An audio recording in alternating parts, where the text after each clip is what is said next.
hay una información que no está teniendo demasiada repercusión, pero sí tiene mucha relevancia. Tiene que ver con uno de los problemas de la región, que es los altos niveles de corrupción que todavía se perciben a nivel gubernamental. Y vamos a hablar de Brasil porque usted recordará que hace unos años buena parte del gabinete del expresidente Lula quedó involucrado en uno de los grandes escándalos de corrupción que llegó a los tribunales, que llegó a la justicia, que se conoció como el Mensalão. Bueno, en los próximos días se esperan novedades importantes y, entre otras cosas, el que fue el jefe de gabinete, mano derecha de Lula da Silva, podría ser condenado a prisión efectiva, a pasar unos años en la cárcel. Por eso vamos a hablar de este tema y de otros temas vinculados también con la corrupción en Brasil, con un buen amigo, que es Gustavo Segré, profesor de la Universidad Paulista y también socio y director de Center Group. Gustavo, ¿cómo estás? Un gusto saludarte. Igualmente, Jorge, muy bien. ¿Cómo andas por ahí? Bien, muy bien. Gustavo, el tema del Mensalão empieza ya a tener una definición concreta. Parece que en los próximos días ya se dictará sentencia, ¿no?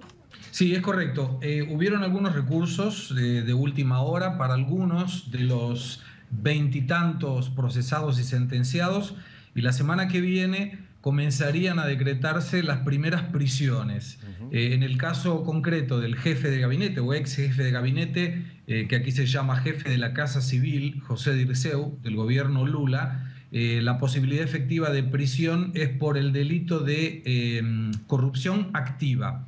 Y está todavía siendo pleiteado por la defensa otro de los delitos, que es formación de cuadrillas. Sería, no sé en castellano, cuando se juntan más de 3 personas con el intuito, con la intención de delinquir.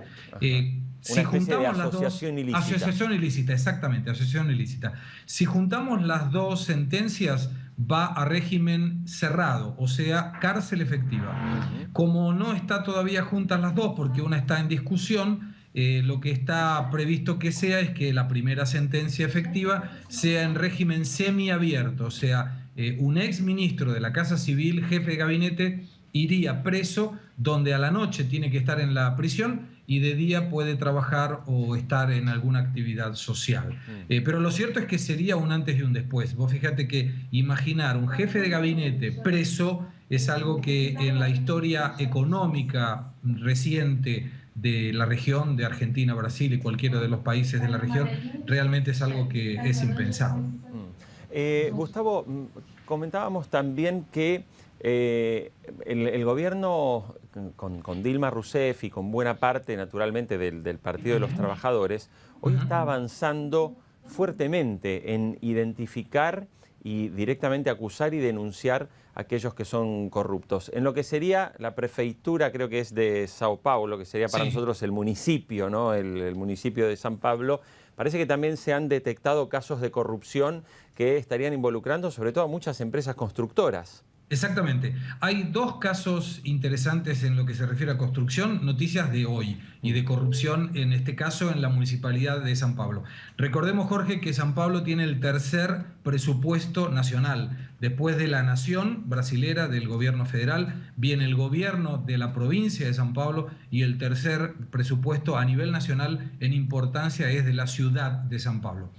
Fueron detectados algunas irregularidades donde el gobierno de la ciudad comparaba lo que sería el salario, el sueldo de este inspector fiscal de Hacienda Municipal con la declaración de impuesto de renta, que era una declaración nacional. Y había mucha incompatibilidad en personas que ganaban, por ejemplo, 15.000 reales, pero que tenían muchas propiedades, Porsche, autos importados, lanchas, casas en la playa y demás.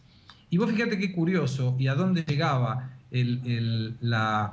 la osadía de esta gente, es que robaba y declaraba en su impuesto de renta que había robado, porque no tenía cómo justificar su crecimiento patrimonial. Bueno, la municipalidad del PT, desde el municipio se llama el prefeito o el intendente Haddad, denunció, investigó a 5 de estos inspectores, ya están presos, uno de ellos con delación premiada, se llama aquí, que sería que tendrá una pena atenuada por el hecho de ayudar a la investigación. Hay 42 nuevos investigados Y lo más interesante, que acaba de ser divulgado hoy, las empresas constructoras, que son aproximadamente 20, que participaron de este esquema de corrupción, serán intimadas a pagar el impuesto que no pagaron.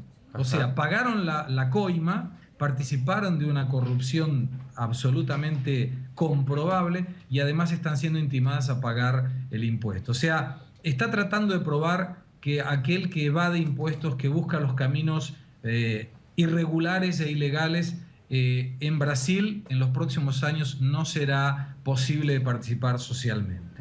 Gustavo, ¿y qué tipo de corrupción era el de estas constructoras? Es decir, ¿el pago de las coimas era para conseguir permisos de construcción o por controles de calidad? O sea, ¿en qué estaban vinculados?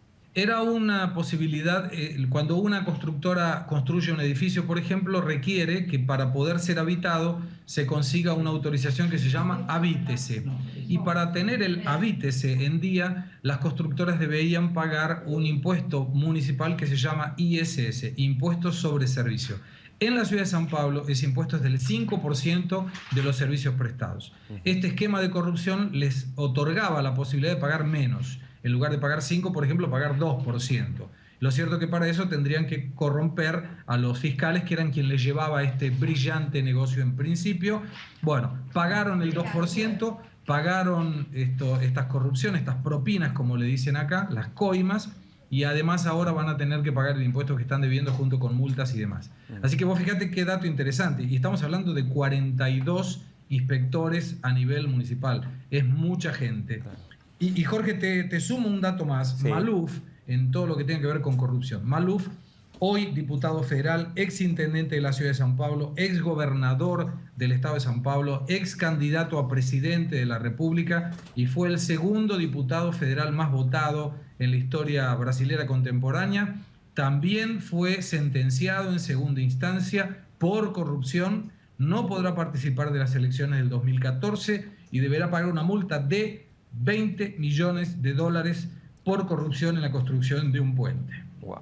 Gustavo, como para terminar, es inevitable también hacer el planteo. Digo, esto es parte del estilo Dilma, ¿no? Es lo que marca el estilo Dilma. La pregunta es, más allá de Dilma, ¿crees que ya Brasil se encamina a luchar contra la corrupción en serio o esto es un fenómeno que lo estamos viendo con ella y que luego puede agotarse tras su mandato?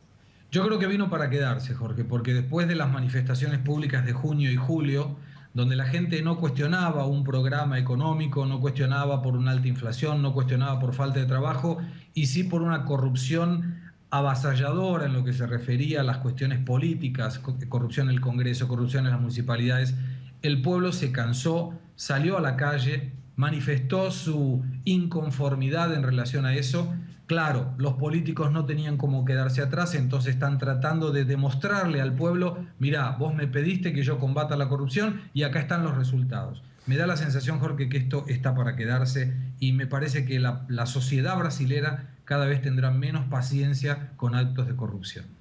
Muy bien, Gustavo Segré, queremos agradecerte como siempre el contacto con Infobae TV, muy claro el informe y bueno, la demostración de una sociedad que empieza a crecer mucho más, ¿no? Donde salieron a protestar y los políticos parecen haber escuchado lo que reclamaba la gente.